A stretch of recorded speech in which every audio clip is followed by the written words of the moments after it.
Today, The Secret Room presents, bam, the car just blew up. It's the conclusion to Kat's high-octane story we started last time in I Robbed a Subway Sandwich Store. Hi, Ben. My name is Kat, and my secret is how I got tangled up in the robbery of a Subway sandwich store one hair-raising night that ended with an explosion. It's a night I'll never forget that I can never share, except with you.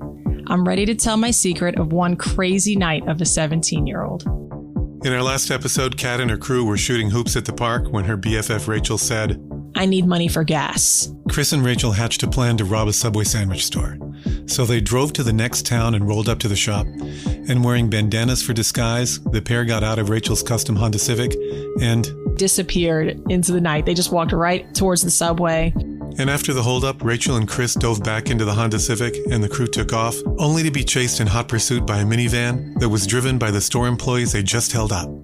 And I remember as we were weaving through and jerking around the neighborhood, CJ had crashed the Honda into someone's backyard fence. But everyone was okay, and CJ got the Civic started again. And it was during this chaos, Kat had a somber moment of reflection. I said, we're done. I said, we're going to jail. This is it. Like, we're 100% fucked. Yeah, like, there's no going back. Yeah. Yeah. Now, I remember hearing sirens. They were a little distant, but I knew that it was for us. There was no doubt in my mind because, my neighborhood and close to, you always hear sirens going off every 5 seconds, but I said, those are for us. Yeah. I just knew it. Those are for us. Well, they're probably at the subway. Maybe they were, I don't know. Yeah. They probably stopped at the subway and the minivan at this point was gone. I don't know where they went. I don't know why they gave up. And I don't know if CJ driving like that was what got them to leave us alone. But the people in the minivan just completely vanished. I remember looking back and they were gone. And I felt like, okay, a little part of me, a tiny bit, felt like I could breathe at that moment. You know what I mean? Okay. Yeah. You felt like maybe we're going to get out of this. Yes. Yeah. I thought maybe there's a chance I can separate myself from this. Oh, no. That's honestly what I felt. Yeah. And I remember once CJ got the car going again and we were driving, Rachel was giving him directions where to go. So she's pointing down certain streets and we finally pull over to maybe a block or two away from where we'd crash. And he ended up pulling the car onto somebody's front lawn. Okay. Normal parking space. I think because of everything that had just happened, nobody really second guessed that option. It was, we just need to get out. Yeah.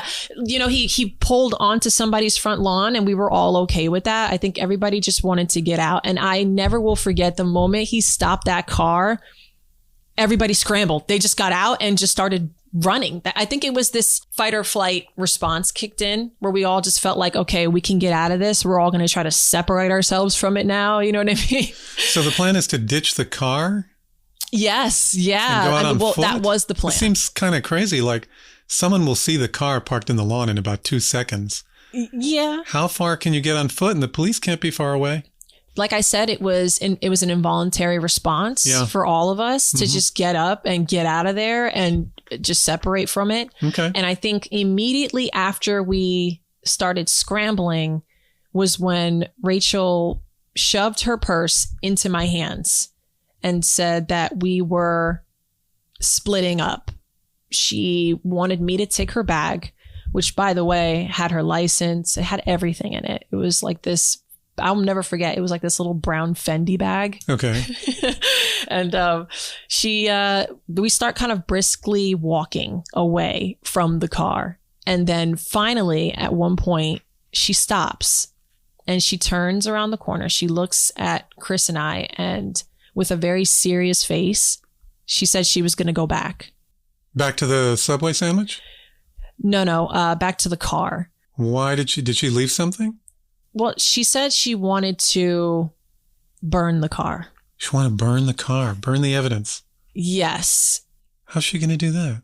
I remember when she said it, it was like unbelievable. Yeah. And I remember I looked at Chris and, you know, talk. mind you, yeah, you know, and I remember Chris and I both said no, which would probably be the one and only thing Chris and I would ever agree on in our time. I said, we both were like, no, that's not, no. But Rachel was relentless. You know, looking back, I think a part of it was she really didn't want to get caught up in this. There's something that she wasn't telling me. But I think that she really just knew that she couldn't get caught up in this and she couldn't get in trouble for this. So she really was willing to do anything to separate herself from what just happened. Well, maybe this explains why she's always getting new cars. Maybe She's it does. burning them up after criminal activity. You know what? I wouldn't be surprised, you know? Who knows? There might be one at the bottom of an ocean somewhere. Who knows? Like, wow. Okay. So how was she going to burn up the car? She asked Chris for a lighter. Okay. And he handed her a pack of matches from his pocket. Okay. And I remember, against my better judgment, I followed her back. You know, I mean, that's my friend. So I'm going to like, you know, let me, you know, make sure this is what you really want to do, friend, you know? Yeah. And I remember the moment we made it back to the Honda Civic, a woman came from the house that the car was parked in front of. Because remember, CJ randomly just dumped this car on someone's front lawn in the middle of the night. So the moment we made it back, I guess the woman who lived in that house came outside. She saw the car and she just came outside and started yelling at us. She had a lot of questions, which, I mean, rightfully so. I don't blame her. Yeah. And we just ignored her, which was also really strange. I don't know why what we were going to say, you know what I'm saying? I don't know, but we just ignored her. She kept on walking. She made sure not to walk close to us, but she was on her driveway and yelling things, you know, what are you doing? Why is this car here? What's going on? You know, and Rachel, you know, I'll never forget this. She popped the trunk of her Honda Civic. Okay. And sitting there was a full gas can. Like, wow. It was like she'd already, you know, been ready for this moment all along. She is prepared. You know, and correct. And mind you, you know, this is coming from someone who started all of this saying that she needed gas money. I mean, we literally, we did all of this for gas money. And the whole time she had gas in storage in the back of her Honda Civic. Mm-hmm. That was baffling to me. I didn't say anything about it in the moment because there was just so much going on, but it did click in my head. I was like, wait, you had gas. Why did we do what was the point? Yeah. You know, but I do remember once she got the gas can, she started pouring gasoline all over her Civic. She poured it on the inside too. She poured it on the seats. She got it on the dash. I mean, this car was literally, it was covered in gasoline. And then at that point, you know, she lit the match and threw it inside and the flames burst to life and we bolted. Like we were gone. Oh my God. Yeah, we were gone. Did you see the reaction of the woman at the house? The moment the flames... She must have been terrified. Yeah. You know, once the flames started to like appear, I remember the woman, she screamed.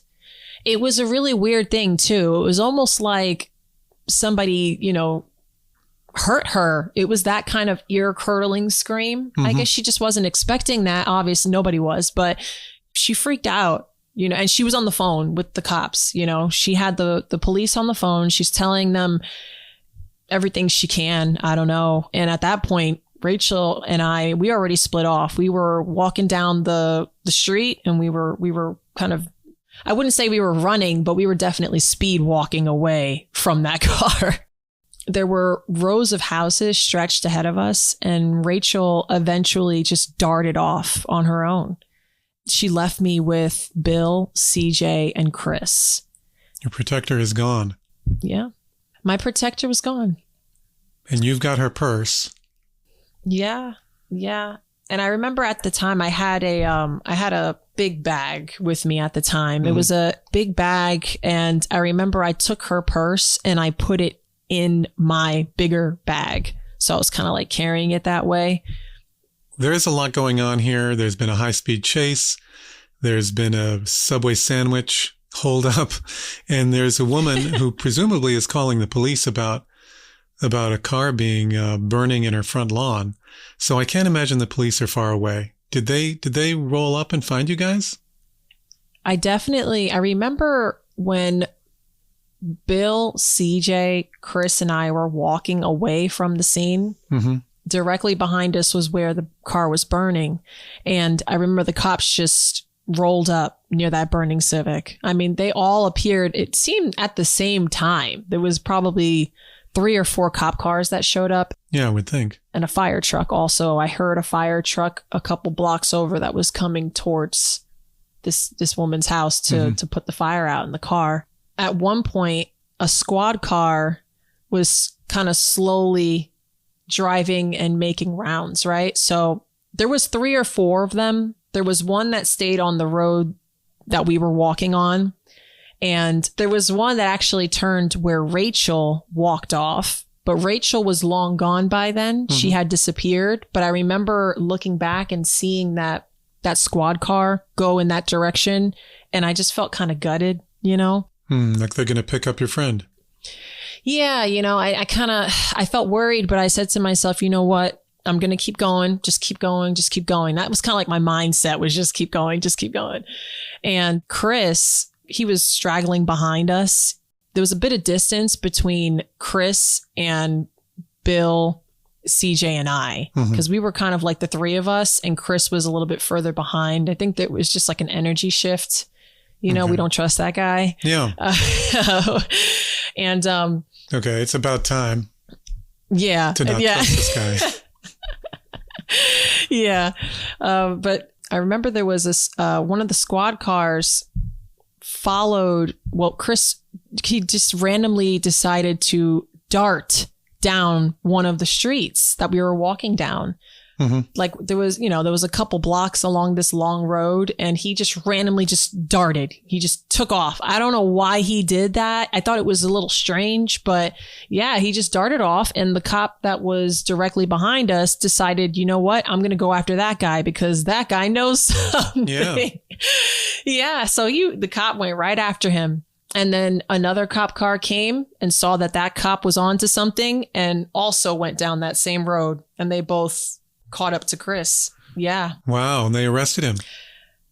You know, I would assume at the time I was more concerned with myself and getting out of there. I just kept walking. I didn't stop to look. And I just blinders, you know. Mm-hmm. At one point though, you know, I was going to run. I felt it. It was a fight or flight response that kicked in again, just like how we ran out the car. I had this feeling of, I need to get out of here or else I'm going to get in trouble. I need to hide. So my body just started kind of shifting towards one of the blocks, and CJ, he grabbed my arm and he said, no, just stay calm. Just walk. Act natural. Mm-hmm. Everything's fine. He said, everything's fine. We're just taking a walk.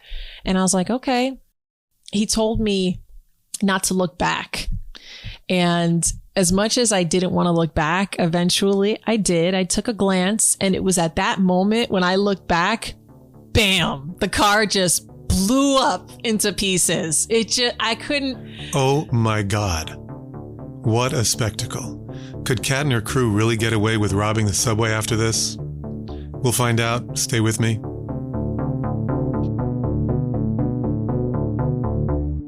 I'm a bit clueless about my fashion sense sometimes, but I don't trust some algorithm to fulfill my fashion needs. Thankfully, my Daily Look personal stylist is a real person who really knows my style. I'm so glad to have someone who gets my style even better than I do and can help me look my absolute best. Thanks to Daily Look, the #1 premium personal styling service for women, for sponsoring The Secret Room. You've got to check this out. For 50% off your first order, head to dailylook.com and use code SECRETROOM. So how does it work? It's so easy. I mean, come on, even I could do it. You pop over to the Daily Look and take a style quiz. But it's so much more than a basic quiz. You set your price point, lifestyle, and preferences, and you can have up to 12 items delivered straight to your door. You can keep what you love and send the rest back. This is not an algorithm. It's hand-selected just for you. When I got my first box, I fell in love with the sleek black jumpsuit my stylist selected for me. I can dress it up or wear it casually. It is so versatile. And I love natural fabrics, so my stylist made sure all of my clothes were made of natural fabrics and oh, so comfortable to wear. And Daily Look has sizes for almost everybody, from extra small to 3X and 0 to 24. It's time to get your own personal stylist with Daily Look. Head to dailylook.com to take your style quiz and use code SECRETROOM for 50% off your first order. Once again, that's dailylook.com for 50% off, and make sure you use my promo code, SECRETROOM, so they know I sent you. One last time, dailylook.com and promo code SECRETROOM. Check the show notes for the link.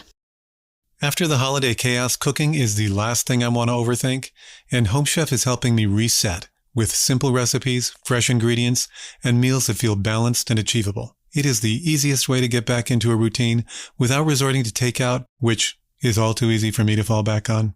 I recently made the Asian-style turkey lettuce wraps, to great appreciation at home, I might add. They are served with water chestnuts and green onion dipping sauce to finish off just right.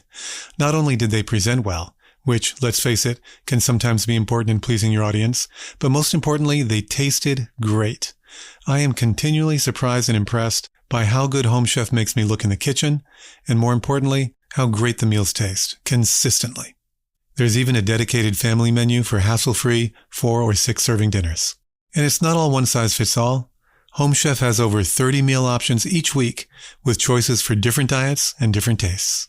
For a limited time, HOMECHEF is offering Secret Room listeners 50% off and free shipping for your first box, plus free dessert for life. Go to homechef.com/secret. That's homechef.com/secret for 50% off your first box and free dessert for life. You must be an active subscriber to receive free dessert. homechef.com/secret. Check the show notes for the link. And we pick up Kat's misadventures as she looked back over her shoulder at the very moment Rachel's car exploded. Oh my gosh, I couldn't believe it. It just blew up into it. The windows bashed out, everything, pieces of car flying everywhere. I mean, I don't know. The woman was screaming already. I think she lost her voice at that point. I don't know, but it was insane. It was like a fireball in the movies. Correct. Yeah, it was. It exploded into a fireball and flames shot out pretty much from every corner. And her baby had gone up in smoke. Wow. Yeah. Goodness gracious. I mean, holy crap. What were you feeling? In that moment, I felt fear that I had never felt before, because I've never felt myself. I've never gone against my fight or flight response as much as that one night. I don't think I ever have, even, since then, that feeling of I need to get out of here. This is dangerous. This is scary. I'm going to get caught. Yeah. I couldn't, I had to fight it, because there was also this strong part of me because of CJ being there.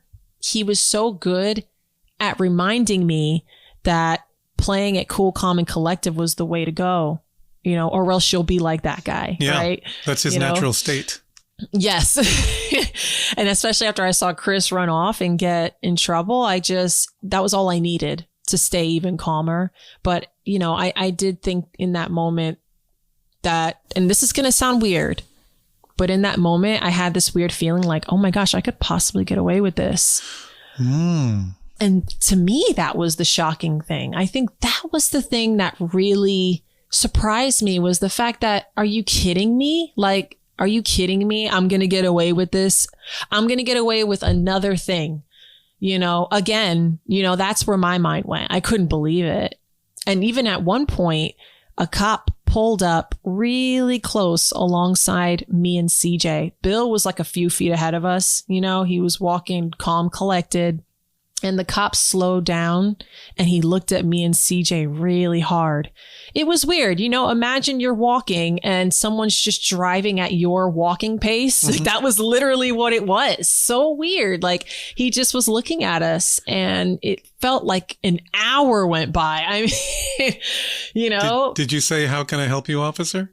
Absolutely not. I just blinders, you know, CJ blinders. I did what CJ was doing. CJ was just walking as if like he was on his way to the mini mart, you know, like I was, okay, I'm going to do that too. So that's what we both did. And the cop sped off. He just sped off. I couldn't believe it. I was like, this isn't real. I cannot believe the cop didn't say anything to you. Yeah. I mean, if he didn't suspect you, he might at least say, hey, have you seen any shady characters running from a exploding Honda Civic? Correct.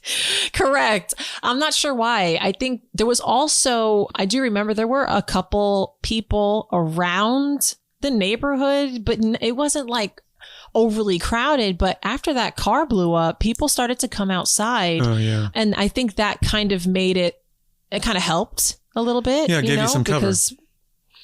Yeah, you know, people weren't expecting like, you know, the tall, skinny girl with the little bag. And, you know, I don't think we really even looked the part either. You know, we were taking a stroll. Rachel's off, but she gave you her purse. Does the purse contain the haul? The purse did contain the haul. When do you look inside her purse? See how much money you got? Immediately. I know that sounds weird, but it was right after that cop had sped off. Okay. I think that's when Bill, CJ, and I realized that we were in the clear. And they were very happy. They were excited. I mean, my anxiety was on 10, but they were very happy and excited. And CJ looks at me and he's like, okay, so what do we have here? What came of that? And I said, I've got her bag. And they were so excited. They were like, how much? Like, how much money? How much money? And I remember I pulled her bag out. I opened it and we got a whole whopping $70. $70. Okay, hang on. That's, that's $14 a person for the 5 of you. I mean, for who's left, I guess. Yeah, for who's left, it's even, well, a little bit more. Yeah. Not much. Not much at all. When we counted it and we saw that it was $70, CJ and Bill decided that, you know, we needed to just spend it to get rid of the evidence. Spend it? And just throw it down the drain. I mean, get it out of your hands as fast as possible. Yeah, we had to spend it. Okay. And I agreed. I thought that was a good idea. All right. So what did you invest in with this whopping $70? So the closest thing to us where we were was a bodega, like a little store. We went in there and CJ ended up buying a carton of Newports. Okay. And for the first time in my life, I lit up a cigarette. You guys are underage. So how do you manage that? Well, you know what? Honestly, Ben, where we lived, you know, you didn't need an ID to get cigarettes from the bodegas. And I'm pretty sure, I think CJ had been there before because, you know, the way he walked in there, confident, like, you know, I think they were okay with just, yeah, sure, whatever. Money, please. Okay, there you go. Here's your card. But yeah, he came out and I remember I lit my first cigarette. Wow. That was the first time I ever smoked. Yeah. I don't know why. I don't know.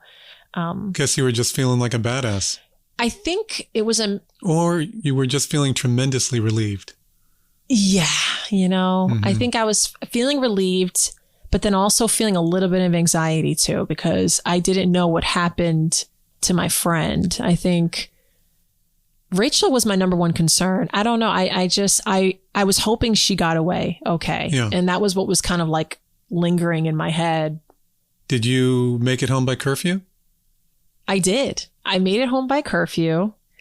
And my mom asked me how the movie was. I'll never forget that. Like I walked through the front door. I've got all these things in my mind and so much I want to say to Rick and Janice, but my mom just caught me off guard. You know, she's sitting on the couch, casually watching TV, and she goes, "How was the movie?" And I remember looking back and going, "Oh, it was so good. It was really good, Mom. Okay." Yeah. And then It was an action movie. There was car chases, explosions, robberies. Oh my gosh. I was like, I didn't even have to go that far. I didn't have to go that far. She just took it for what it was. I said it was a good movie, and I just went to my room. Had you and CJ and Bill and Chris and Rachel, had you all made a pact not to, reveal each other's identities if something went down? If you got caught? It never went that far. I think it was just a loyalty thing. Like, you just don't do that. So you weren't worried that you would be given up if one of the other two, Chris or Rachel, got caught? Absolutely not. No. So you're feeling pretty good in terms of like you're feeling free and clear. Yeah. There was no feeling of like, oh my goodness, the cops are going to show up to my house today. Like, no, nothing like that, Felt like, okay, we got away with it. We're all good. So you're probably just busting at the seams, though. Did you feel compelled to tell anybody what happened? So I knew I couldn't just talk to anybody about it, but I had to tell Rick. I had to. It was Rick was the first person that I called the minute I got home. I called him and I said, hey, it was hard. I was trying to tell the whole story, but so much had happened that it was so complicated. I sounded crazy, and I remember Rick was so upset. Yeah, he told you not to do anything stupid. Correct. And I remember hearing him in the background. He was like, I'm gone for one fucking night. I was laughing. I was like, I'm so sorry. I felt so bad. I was like, oh my gosh. I said, I know it was just one night. And he asked me where Rachel was. And I told him I didn't know. I said, I don't know where she is. She ran off. And I said, I think she's okay. I didn't see her get taken by anybody. And that was just how I left it there. I kind of felt bad because I think Rick was stuck in his head worried about us. But he was all the way out there with Janice. So he knew there was nothing he could really do about it, So I think I ruined their night. And so did you try to call Rachel? I think back then, cell phones weren't like they are now, but I definitely called her. I didn't get a response. And I didn't try too hard because I was afraid. I don't know what I was afraid of, but I was afraid. So if I just couldn't get a response from her and I left it alone, I said, you know what? When she's ready, she's gonna reach out to me. And plus I have her license. So there's really, yeah, you got her purse and everything. Yeah. Like I had all her things. So I figured eventually she would let me know what's up and where she's at. But she actually committed the robbery and you have spent her share of the take. Yes. You owe her $14. You know what? I owe her $14. And I don't know why we weren't really thinking of it like that at the time. I think in the moment, it just seemed like the right thing to do. I heard get rid of evidence and I was on it like white on rice. I was like, yeah. We're going to get rid of the evidence. And so did you get in touch with her the next morning or the next day? So no. So this was the weird thing. I could not get in touch with Rachel. And I think that's when I realized something bad had happened. Something bad's happened to Rachel. Kat tells us what in a moment. There are so many options out there for weight loss, and it can be hard to know what is going to be the best option for your lifestyle. That's why Hers offers access to doctor-developed treatment plans that are personalized just for you. So if you've been struggling with your weight loss journey, it's time to find the best option that works for you through Hers. Visit forhers.com/secret to get a personalized, affordable plan that gets you.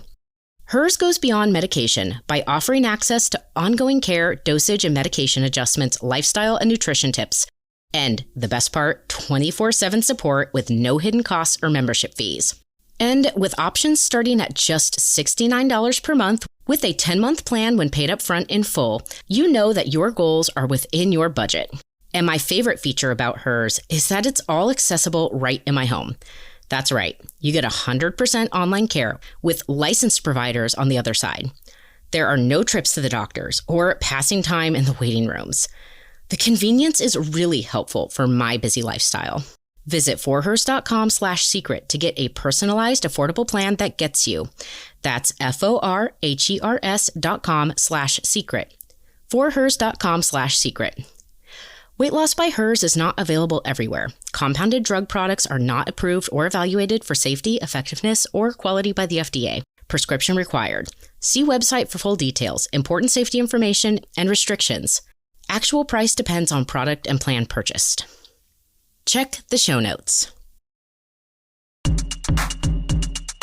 And we are back as Kat's been on pins and needles worrying about her friend and co-conspirator, Rachel. I don't really remember how I found out, but I did find out like days later that she had been arrested for that. Oh my gosh. Yeah. Chris too? Chris as well. Yeah. They both got arrested. How'd you find out? I think she called me from jail. Oh, she called you? Yeah. I remember her like asking me to bring her purse to her house. To be honest, this part of it for me is a little hazy. You kind of blocked this out. Yeah, because I do remember her calling me, though. I do remember that because I remember she needed her license for something and it was important. And she wanted me to give it to her mom. I remember that. Interesting you don't remember that part too well. You remember everything else in such vivid detail, but how you discovered that Rachel was in jail, how she contacted you is kind of hazy. Yeah, I don't know why. I don't know. Her mom used to always bail her out of trouble. So did you take the purse to her mom? I did. And that was like the worst. Oh my gosh, the worst. That was like the worst day. I remember I went to her house. I had the purse. I knocked on the door. Her mom opens the door. Mind you, I didn't see Rachel. Everything was very confusing for me, by the way. I wasn't getting a clear picture of what was actually going on here. But I do remember her mom answering the door. She snatched the purse from me and she was like, "This is all your fault." And I remember looking at her and going, "I'm sorry. Wait, what?" I was just so confused. I didn't expect her to be so angry with me. And she said that because of me and Rachel's other friends, we were bad influences on Rachel and we should stay away from her. So I was like kind of hurt by that. I was like, wow. Okay. I left it alone because I know that they were dealing with enough as it was with Rachel getting in trouble for something so stupid. You know, I left it alone. After I dropped off the purse, I just was like, all right. And, you know, I went home and I left it alone. So was Rachel in the house? I don't think Rachel was in the house. I'm pretty sure she was in jail because for weeks after that encounter with her mother, even though we were in different grades, like she was a grade above me, there was one teacher in that high school that taught chemistry and biology. And, you know, when you're in a certain grade, you take chemistry, and a certain grade, you take biology. And that one teacher, she knew that Rachel and I were best friends. When the school found out that Rachel had been arrested for this crime, I remember her biology teacher or whatever came up to me and was like, "Can you give Rachel her work?" And she gave me these packets. Like she gave me like a whole packet of her schoolwork.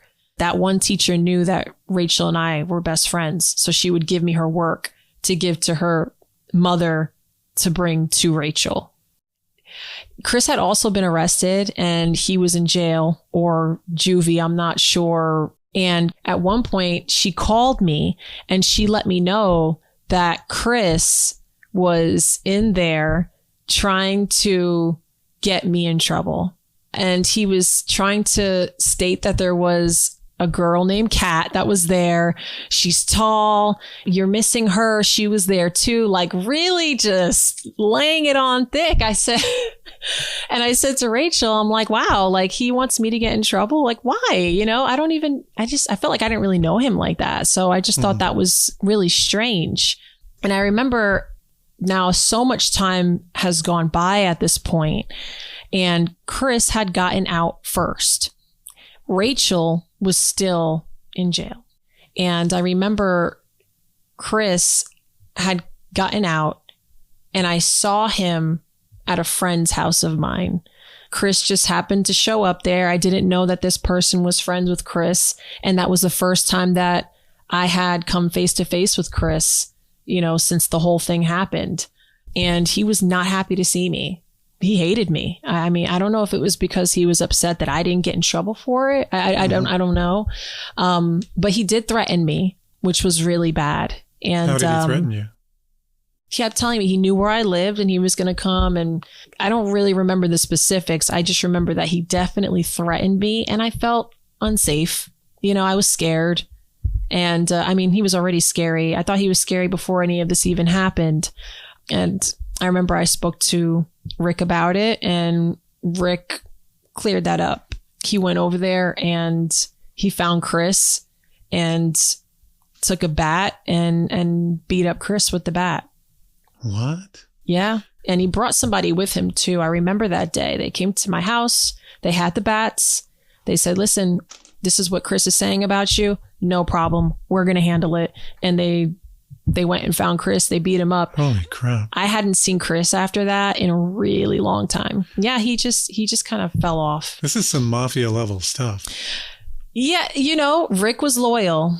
But I mean, I never ever want anybody to get hurt. You know what I'm saying? Like that was not... Anytime you're scared and you talk to Rick, Rick is going to take it to like 10 every time. He's always been like that. Fierce protector. And everybody listened to him. So if he needed like 3 guys to, you know, beat somebody up for you, like he could do that, you know? So I don't know why he was never able to successfully implicate you. He knew your name. He knew where you lived. I don't know why either. All he had to do was just tell the law enforcement this information and they'd roll up to your house and question you. Right. You know, but then you also have to take everything with a grain of salt. I mean, I'm getting secondhand information. Granted, this was coming from my best friend. I'm an adult now, you know, hindsight's 2020. I look back on a lot of things and I wonder how much of it was true. You know what I mean? Like some of the stuff that she would tell me, because although Rachel was very playful and cool and, you know, funny, there were parts of her that could be very manipulative. And I knew that about her. So I just tried to avoid those dark sides of her, you know, and I always got the good side of her for the most part. But who knows? You know what I'm saying? Who knows? She could have made that. I don't know. Okay. Yeah. Well, that part will remain a mystery. Yeah. Did Rachel get out of prison eventually? Yes, Rachel did get out of prison eventually. And the thing about Rachel is whenever things like this happen, it's like it never happened. She was really good at moving on, you know, like. So you guys picked up your friendship? Right where we left off. 100%. Went right back to doing silly, crazy, dangerous things. Yeah. Wow, this was not a lesson. It was not. Not a lesson learned. Not a lesson learned. It wasn't. I'll be honest and say that. I think after that, I felt superhuman. Right, because you'd gotten away with something pretty big. You know, fun fact, right after this happened and everything, quote unquote, went back to normal, we went and got tattoos and I had gotten a tattoo of Invincible on my hip. It's on my left hip. It's still there. And I remember that's why I got it, because I honestly thought I was invincible. I said nothing. I got away with, I mean, come on, you know, that's how I felt. That's how I felt. And Rachel got the same tattoo? Oh no, Rachel got Winnie the Pooh. I don't know. Yeah, I remember that day. She got Winnie the Pooh, and it was supposed to glow or something. I don't know. It was a weird day. A glowing tattoo. Yeah, it was strange. Yeah. Did she ever tell you exactly what happened in the subway when she and Chris went in there with their bandanas on and with the hammer? She told me that as soon as they walked inside, Chris had demanded all the money in the register. And the reason he had the blanket was to cover the hammer. So he had the hammer in his hand, pretending it was like he was like brandishing a gun, you know, but it was just a hammer, and used the blanket as a cover. So he demanded all the money.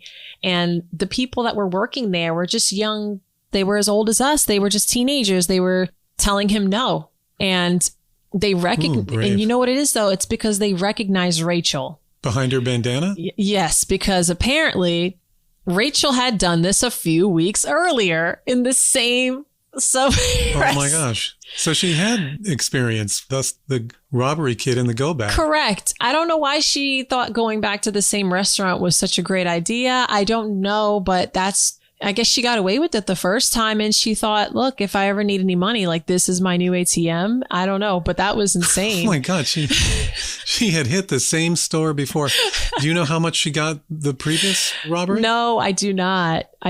She never told me how much she had gotten from it, but she made it very clear that yes, she had done it before and in the same store. Like I couldn't believe it. And it was the same kids. It must have been, yeah.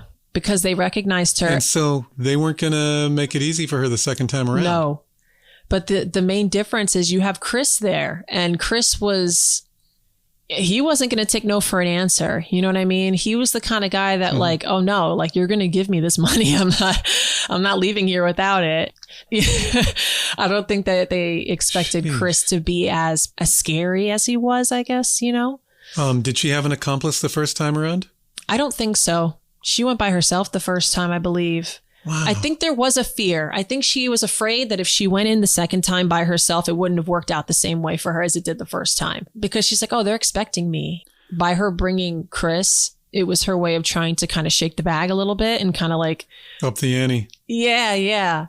Maybe she should have gone to the Chuck E. Cheese next door. She would have got way more money, probably. Yeah, and maybe they wouldn't have given her such a hard time. No. I think it was really courageous what those people in that Subway restaurant did because, you know, I've worked retail. I know you're not allowed to even walk after somebody that, you know, walks out with something or steals something. A lot of these companies are going to tell you to just give them the money, give them whatever the product is, let them go. You know, it's not worth your life. But I think there was a lot of anger that had been built up from the first go around when she did that. And I think that's why they were going to stand up for themselves. They're like, no more of this nonsense. You're not going to keep picking on us. So yeah, it's crazy. I wonder whatever happened to those employees.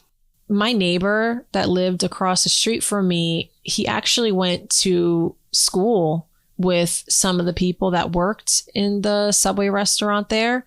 And oh, no kidding. So you got their side of the story. Yeah. And he let me know that those employees had all been fired.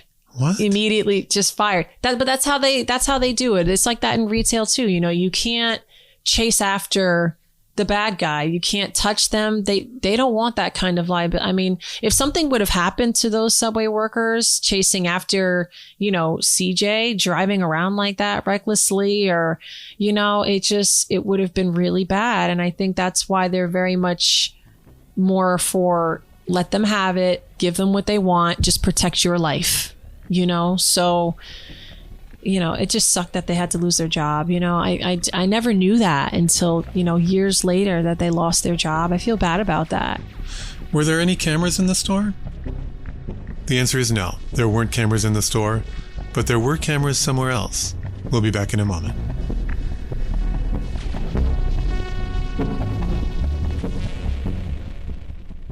Kicking off the year feeling good is my whole personality right now. And honestly, hydration is the easiest win. When I stay on top of it with Drip Drop, the electrolyte powder mix designed for rapid hydration, my energy, focus, and mood all level up. Thanks to Drip Drop for supporting The Secret Room. Go to dripdrop.com and use promo code SECRET for 20% off your first order. And Drip Drop just tastes amazing, making it really enjoyable to hydrate. There are 16 original flavors and 8 zero sugar options that fit seamlessly into my routine, morning, post-workout, or midday slump. Personally, I've been liking 2 flavors lately, the original strawberry lemonade and the zero sugar tangerine. Both are terrific.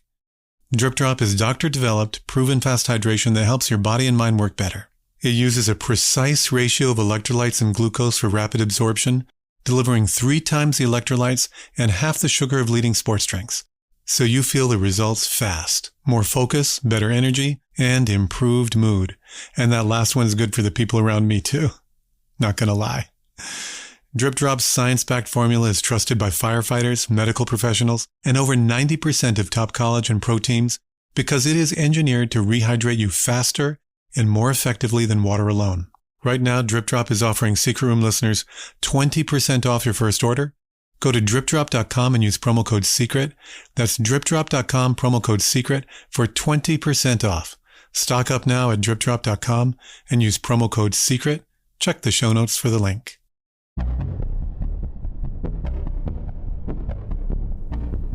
And we are back as I asked Kat, were there any cameras in the store? I don't know. I would assume there would be, but I've never seen any kind of video footage evidence inside the store. There were video cameras in the parking lot. And I remember there was a thing where the police were looking for the other suspects who were part of that. You? Yes. But here's the thing. They didn't mention a female. So they said there was two very tall, slender men that they were looking for that were part of the crime. You and CJ? Well, me and or Bill? Yes, because Bill was tall. He was taller than me, and I'm tall. He was extremely tall. So yeah, that's who they were looking for. And when they say they were looking for two men, I was like, oh, thank God.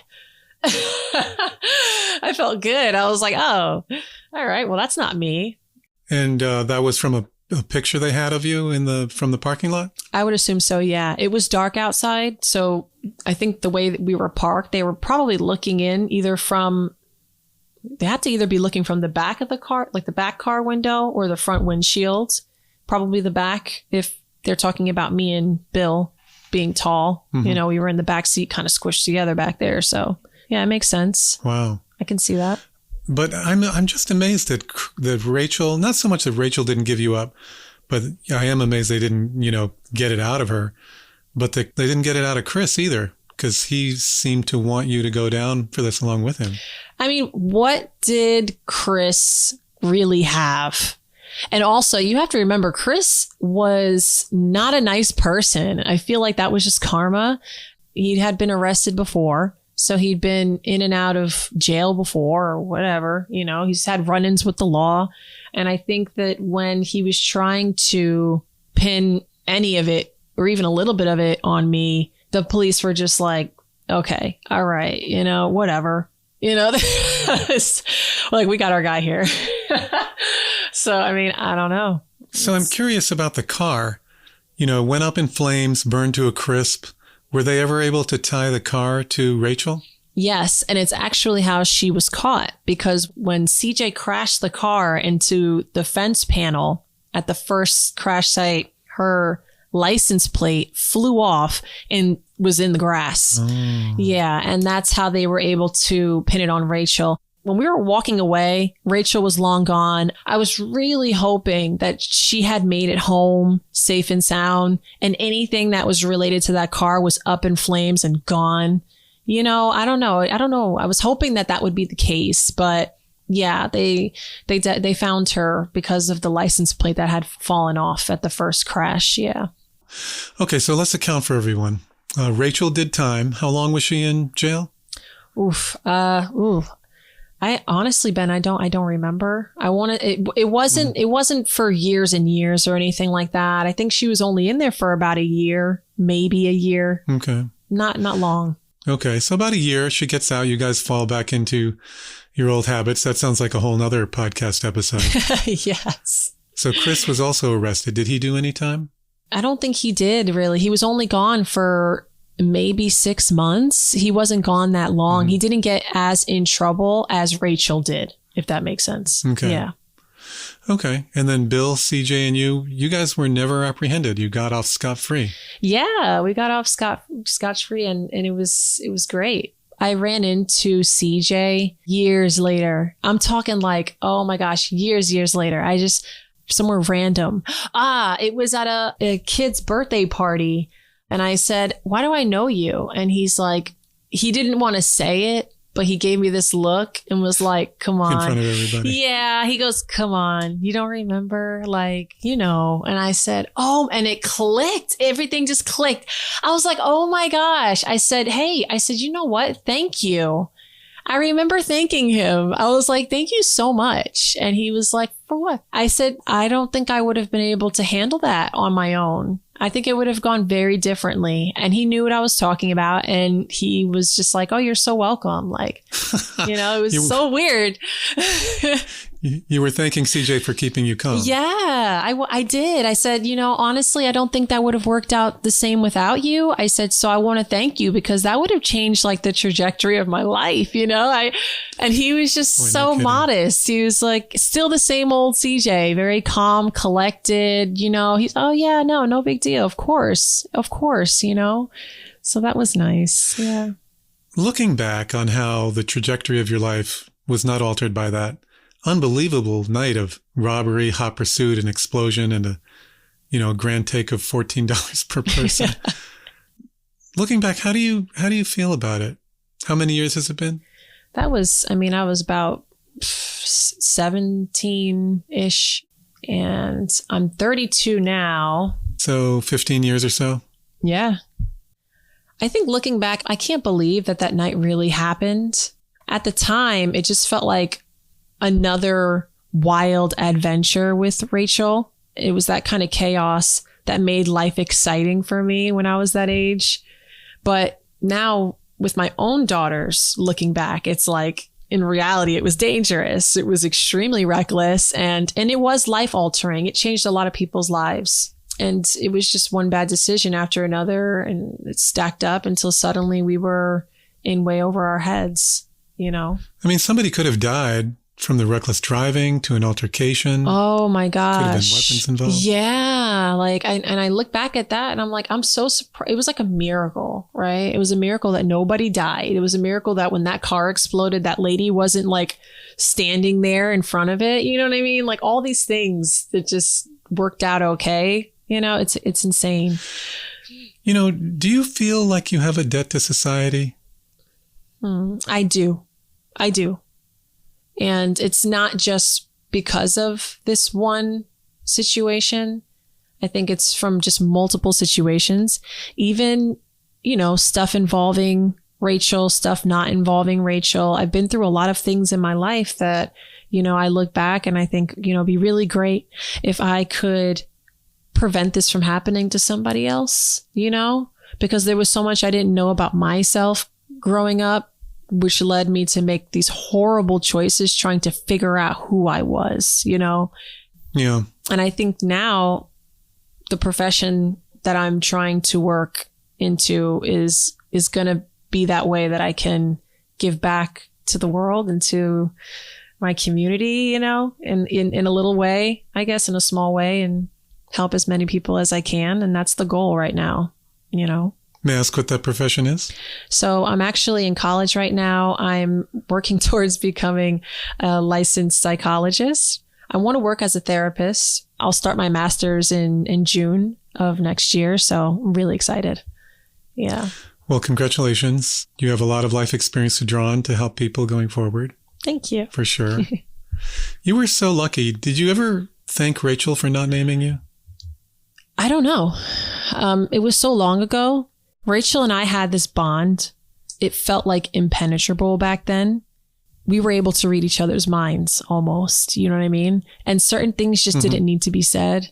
And I think that is something that I've never had with another person since Rachel. I've never been that close to another human being like that, like ever. Are you still in touch with her? No. We had a falling out. And it was a weird falling out, very weird. When we had that falling out, we just never rekindled the friendship. And also, right before that falling out, she had a baby. And that baby changed her. Like, I would hope for the better, you know what I mean? I think it was for the better. She had her baby and she had her life and things going on. And we just stopped talking, and I was okay with that. Can I ask what the falling out was? I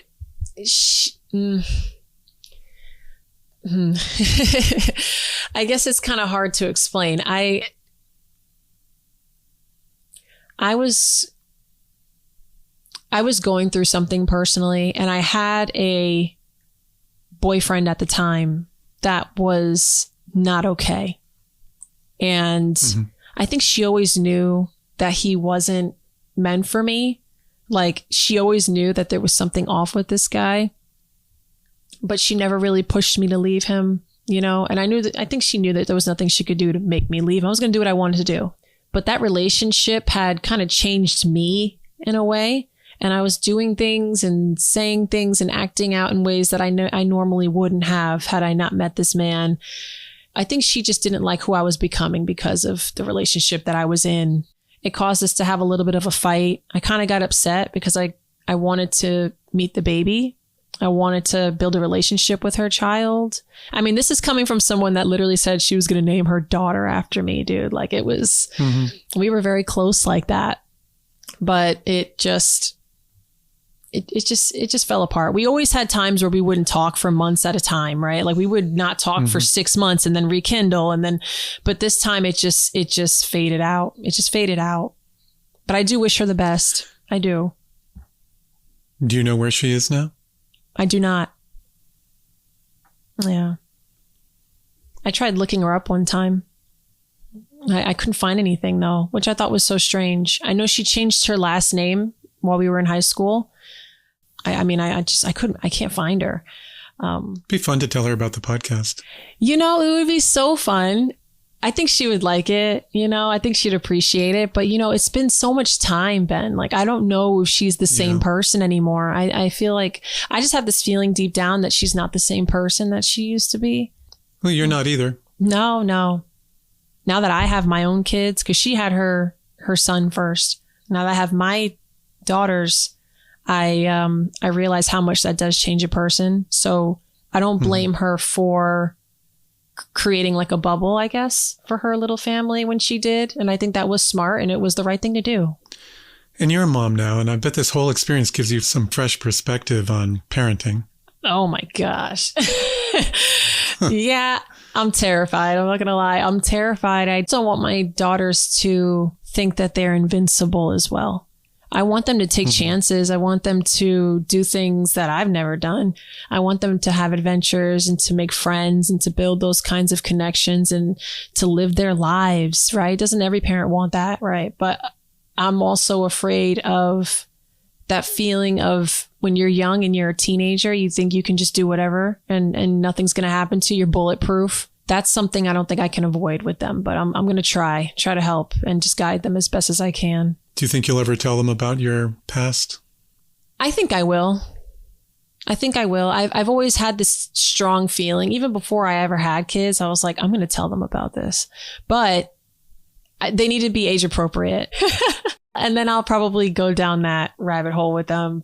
And I'm going to tell them when it's necessary, right? When something happens or they ask me a question and they don't know the right thing to do, I can give them my own personal experience. Yeah, you can be like, Mom's seen some stuff. Let's have a chat. Yeah. Yes. Correct. Yeah. Does their father know the story?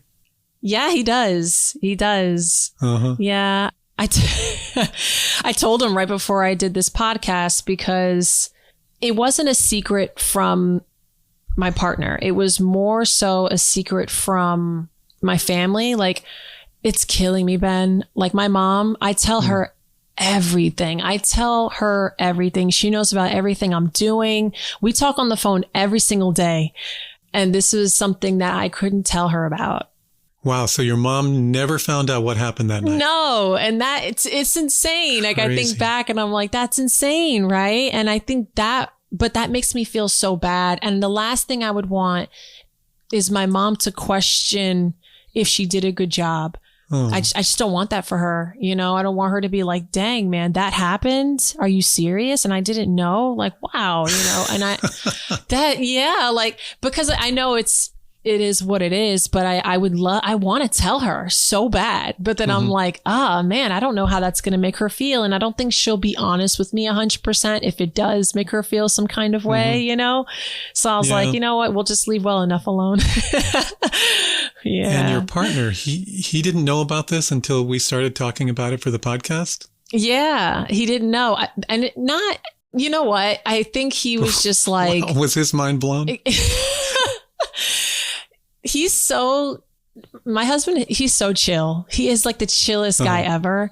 And it takes a lot to really get him to be shocked, I guess, And he just listened to my story and was like, wow, okay, well, that happened. All right.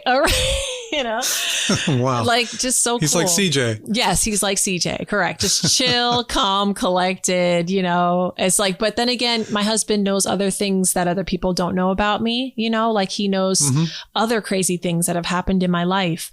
So this is just. So it kind of fit in. Yes, correct. It just fit in. It's like, of course, this is, you know, on par. Is anybody else read in on your secret? My best friend, DJ, she knows about it. And I'm pretty sure she's probably going to listen to this. Yeah, she knows too. And, you know, Janice would have known, but she's gone now. You know, I think she was the only other person that knew. Yeah, she passed from cancer. I'm sorry. Yeah, that's. And what is Rick doing today?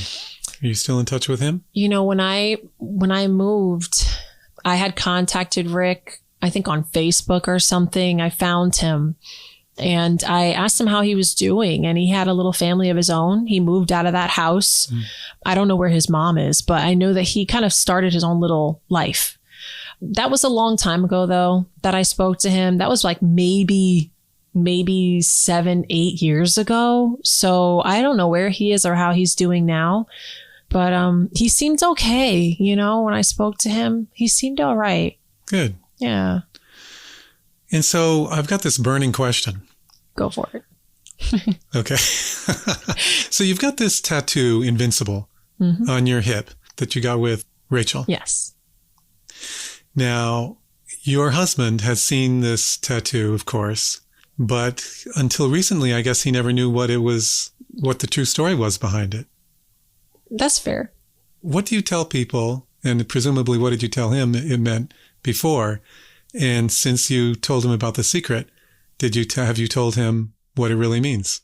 You know, when I got that tattoo, it was 100% without a doubt because we were able to get away with that, you know, or at least I was and a couple other people. But he never really asked for the meaning of that tattoo. I think because people can interpret it in so many different ways. If I had gotten a Subway sandwich on my hip. That can be your next tattoo. Yeah, right? Like, I feel like that would have been so much harder for me to have to explain away, you know? I think with Invincible, though, if anybody did ask me about it, the number one thing I would jump to was that I felt invincible, like nothing can stop me. I can do whatever I want and I'm going to be just fine. And that was my mindset all the way into like my early 20s, you know. Anybody saw that tattoo, they would ask, what's that for? And I'd be like, oh, and you know, that's what I would tell them. I would just tell them that I've been through a lot in my life. I've gotten thus far and I'm still in one piece. Yeah, it's just kind of an inspirational tattoo. Yes. I think now, though, it definitely, it takes on a different meaning. I'm not in love with that anymore. The idea behind it is kind of like just dead and gone because I don't think anyone's invincible. And as much as you might think you are, you got like maybe some internal stuff going on, or we hold on to certain things sometimes. You know, and even if it doesn't affect us, it does. Yeah. When you told your husband the story, did you tell him what the true inspiration for your tattoo is? No, I never connected the two for him. No, I never actually. Oh, well, you got to circle back. Yeah, I do have to. I'm going to be like, listen, you know that tattoo that's there? That's why I got it. Yeah. I'm going to have to mention that to him. But, you know, I guess maybe because I had just told him about this secret like maybe a week or two ago. You know, so. Well, it's a lot of information to impart. Correct. Yeah. So. Yeah, it's just one more piece you got to share. Yes. Yeah. So that'll be fun. Why did you want to share your full secret here with us? I think it hit me like out of nowhere because I always knew that there was a lot of crazy things that I've been through in my life, a lot of life-changing things. But that was the one thing that had happened that I didn't realize how crazy it was until I really thought back to it again. And I said, wow, that really was not normal, you know? But I really wanted to share that story because there are a lot of people that I work with, my neighbors, even my daughter's teachers. I think they have an idea of me and where I come from and who I am, but they really absolutely have no idea. And my life before I became a parent and before I met my partner, that part of my life is just this one big giant secret to me. So I felt like maybe if I could just kind of let one out into the universe and see how people take to it and respond to it. And it's also the one thing my mom doesn't know about me. Or my dad. I should mention my dad too. They neither of them know about this. And it's going to remain a secret. It's going to remain a secret, 100%. I don't think I'm ever going to tell them. It just doesn't feel right. Well, gosh, Kat, what a story. I want to just thank you so much for sharing it with us. Thank you for having me. I enjoyed sharing my secret. You are welcome. So after revealing her 19-year-old secret right here, Kat's putting it back in the vault and throwing away the key, mostly to spare her mom and dad of any thoughts that they might have failed. And naturally, everyone has moved on with their lives, and hopefully to good and fulfilling ones like our heroine. When I told a friend of mine Kat's story, he said, "Hold on, I think the real victim here is the Honda Civic." Maybe so.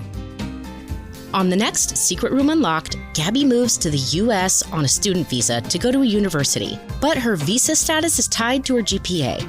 She ends up making some very poor decisions that put her visa in jeopardy, and she's got to get creative to keep everything from blowing up in front of her parents. It's Gabi's roller coaster secret on the next Unlocked with me, Susie Lark. You can find our premium show with a free trial on Apple Podcasts, Spotify, and at patreon.com/secretroom. Member support is critical to the Secret Room, and I want to thank you in advance for joining us. And we are always looking for that next great secret, and maybe it's yours. So many people tell me they were thinking about sending theirs in for years, or they didn't think it was a good story when it was. Take that step, send yours in today. Just click the Share a Secret button at secretroompod.com. Our music is by Breakmaster Cylinder, and production support is by Susie Lark and Luna Patel. Okay. Okay, what do I do? What do I say? How's this work? You want to do pot on first? Ooh, let me be a part of that. All right, ready? All right. Pot on, Kat. Pot on, Ben. That's perfect. Oh, so cute. And now let's do the show tag. This is The Secret Room, a podcast about the stories no one ever tells. Awesome. I'm Ben Ham. When I hear pod, I think of Love is Blind. Yeah, that's always what I think of when I hear pods now.